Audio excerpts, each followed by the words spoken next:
Tiruvuru TDP MLA Kolikapudi Srinivas, Vijayawada TDP MP Kesineni చిన్ని మధ్య వ్యవహారాన్ని అదేదో ఒక పార్టీలో అంతర్గత వ్యవహారం లాగా, ఇద్దరి మధ్య ఏర్పడిన విభేదాల్లాగా చాలా చిన్న అంశంగా చిత్రీకరించేందుకు తెలుగుదేశం పార్టీ నాయకత్వం పనిచేస్తోంది. చంద్రబాబు నాయుడు గారు తెలుగుదేశం పార్టీ కేంద్ర కార్యాలయంలో 4 గంటల పాటు సుదీర్ఘంగా పలు అంశాలపైన పార్టీ సీనియర్ నేతలతో చర్చించారు. ప్రధానంగా ఈ అంశాన్ని కూడా ప్రస్తావించారు. చంద్రబాబు నాయుడు గారు కొన్ని వ్యాఖ్యలు చేశారు.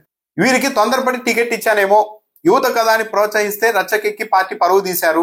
అంటే కొలికిపూడి శ్రీనివాస్ వీళ్ళంతా యువతని కొత్తగా వచ్చారని ప్రోత్సహిస్తే ఇప్పుడు పార్టీ పరువు తీశారు అని చంద్రబాబు నాయుడు గారు మాట్లాడుతూ ఉన్నారు. పార్టీ అండ లేకుండా వీళ్ళు నెగ్గగలరా? చాలా మంది ఎమ్మెల్యేలు తెలుగుదేశం పార్టీ ఎమ్మెల్యేలు, చంద్రబాబు నాయుడు గారు చెప్పిన మాట, చాలా మంది తెలుగుదేశం పార్టీ ఎమ్మెల్యేలు వ్యక్తిగత ఇమేజ్ తో గెలిచామనుకుంటున్నారు. అలాంటి వాళ్ళు నిరభ్యంతరంగా బయటకు వెళ్ళిపోయి మళ్ళీ పోటీ చేస్తే అర్థమవుతుంది అని కూడా ఆయన వ్యాఖ్యానించారు. సిద్ధాంతాలపై అవగాహన లేని వారికి టికెట్ ఇస్తే తిరువూరు లాంటి పరిస్థితులే ఎదురవుతాయి. ఈ ఇద్దరిని క్రమశిక్షణ కమిటీ ముందుకు పిలవండి, విడివిడిగా వివరణ తీసుకొని నాకు నివేదిక ఇవ్వండి. లండన్ నుంచి వచ్చిన తర్వాత వారిద్దరితో మాట్లాడతాను. వారిద్దరి మధ్య విభేదాలు నేను మాట్లాడిన తర్వాత కూడా కొలిక్కి రాకపోతే కఠిన చర్యలకు వెనుకాడను అని చంద్రబాబు నాయుడు అన్నట్టుగా చెప్తున్నారు. అయితే ఇక్కడ తీవ్రమైన అంశం ఏంటంటే కొలికిపూడి శ్రీనివాస్, కేశినేని చిన్ని మధ్య వ్యవహారం వ్యక్తిగతమైనది కాదు, తెలుగుదేశం పార్టీ అంతర్గత వ్యవహారం అంతకంటే కాదు. ఎందుకంటే కొలికిపూడి శ్రీనివాస్ చేసిన ఆరోపణలు ఏంటి? విజయవాడ ఎంపీ కేశినేని చిన్ని తిరువూరులో మరికొన్ని నియోజకవర్గాల్లో ఇసుక మాఫియా నడుపుతున్నారు, రేషన్ మాఫియా నడుపుతున్నారు. ఆ మాఫియా ఇచ్చిన డబ్బులతోనే మేము తిరువూరులో వైఎస్ఆర్ కాంగ్రెస్ పార్టీ కౌన్సిలర్లను కూడా కొనుగోలు చేశామని స్వయంగా చెప్పారు. అంతకంటే తీవ్రమైన అంశం ఏంటంటే భద్రాచలం ప్రాంతం నుంచి గంజాయి తెచ్చి తిరువూరు నియోజకవర్గంలో అమ్మి ఆదాయం తీసుకురావాల్సిందిగా తెలుగుదేశం పార్టీ ఎంపీ కేశినేని చిన్ని కార్యాలయమే పాత నేరస్తుల్ని చేరదీసింది, వాళ్ళ మీద ఒత్తిడి చేసి మరీ గంజాయి అమ్మిస్తున్నారని చెప్పారు. ఇవి కదా చాలా తీవ్రమైన అంశాలు.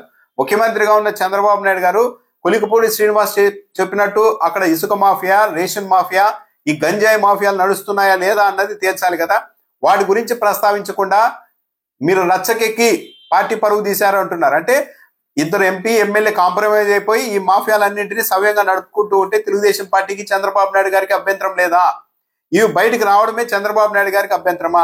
ఒకవేళ బయటికి రావడం, ఇవన్నీ తెలవడం మంచిదే, చర్యలు తీసుకోవచ్చు అని అనుకుంటే తొలుత దృష్టి సారించాల్సింది ఈ ఇద్దరు ఎమ్మెల్యేని పిలిచి ఎంపీని ఎమ్మెల్యేని పిలిచి మాట్లాడడం కాదు.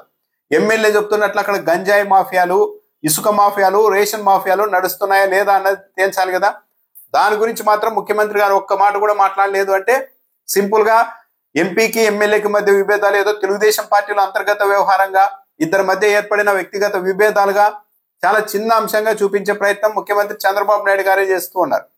పైగా మద్యం గురించి కూడా మాట్లాడారు. రాజకీయ నాయకులు మద్యం వ్యాపారంలో ఎక్కువగా ఉంటున్నారు అని తెలుగుదేశం పార్టీ నాయకులను ఉద్దేశించి, కానీ మద్యం ద్వారా వచ్చే డబ్బు మిగలదు అని కూడా చెప్పారు.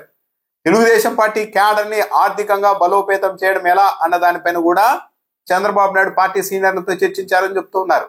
అంటే పార్టీ క్యాడర్ని ప్రత్యేకంగా ఆర్థికంగా బలోపేతం చేసే ప్రణాళికలు ఉన్నాయంటే దీన్ని ఏమనాలి? ఇప్పటికే తెలుగుదేశం పార్టీ కార్యకర్తలు, నాయకులు గ్రామాల్లో వీధికో బెల్ట్ షాపులు పెట్టి 1,00,000కు పైగా బెల్ట్ షాపులు నడుపుతున్నారన్న అభియోగాల ఆరోపణలు ఉన్నాయి.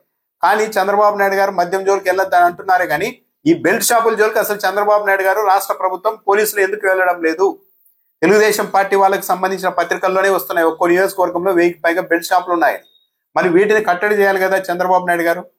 పైగా తెలుగుదేశం పార్టీ క్యాడర్ను ఆర్థికంగా బలోపేతం చేయడం పైన ప్రణాళికలు ఆలోచిస్తూ ఉన్నారంటే చంద్రబాబు నాయుడు గారు రాష్ట్రానికి ముఖ్యమంత్రిగా కంటే తెలుగుదేశం పార్టీకి నాయకుడుగానే మా పార్టీ కార్యకర్తలు, మా పార్టీ నాయకులంతా ఆర్థికంగా బలోపేతం అవ్వాలి అన్న ఉద్దేశంతోనే పనిచేస్తూ ఉన్నారా?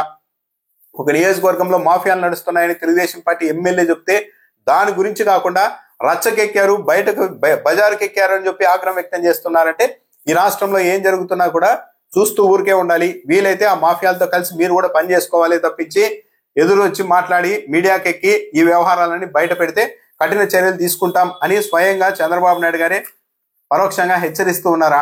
తెలుగుదేశం పార్టీ ఎమ్మెల్యేలకు చంద్రబాబు నాయుడు గారు వార్నింగ్ ఇవ్వడం ఇది తొలిసారి కాదు. ఇప్పటికి 6-7 సార్లు పత్రికల్లోనే వచ్చాయి. చంద్రబాబు నాయుడికి ఉపేక్షించను, వేట వేసేస్తాను అంటున్నారని చెప్పి తొలి 6 నెలల నుంచే కథనాలు వస్తూనే ఉన్నాయి. కానీ ఎక్కడ ఏ తెలుగుదేశం పార్టీ ఎమ్మెల్యే మారింది లేదు, చంద్రబాబు నాయుడు గారు చర్యలు తీసుకున్నది లేదు. పైగా కొలికిపూడి శ్రీనివాస్ వ్యవహార శైలికి వచ్చేసరికి మాత్రం తొలిసారి యువతాన్ని ప్రోత్సహిస్తే పార్టీకి రచ్చకెక్కారు, పరువు తీశారని చెప్తున్నారు.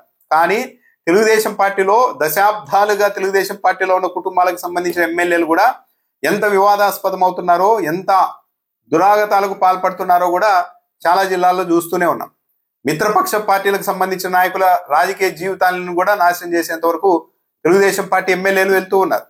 సీనియర్ ఎమ్మెల్యేలు ఎప్పుడు ఇలాంటి ట్రాక్ రికార్డు లేదు అనే వాళ్ళు కూడా చివరకు భూముల రిజిస్ట్రేషన్లలో కూడా డబ్బులు వసూలు చేస్తున్నారని తెలుగుదేశం పార్టీ పత్రికల్లోనే వచ్చాయి. కానీ వాళ్ళందరి మీద ఎప్పుడు చంద్రబాబు నాయుడు గారు చర్యలు తీసుకోలేదు.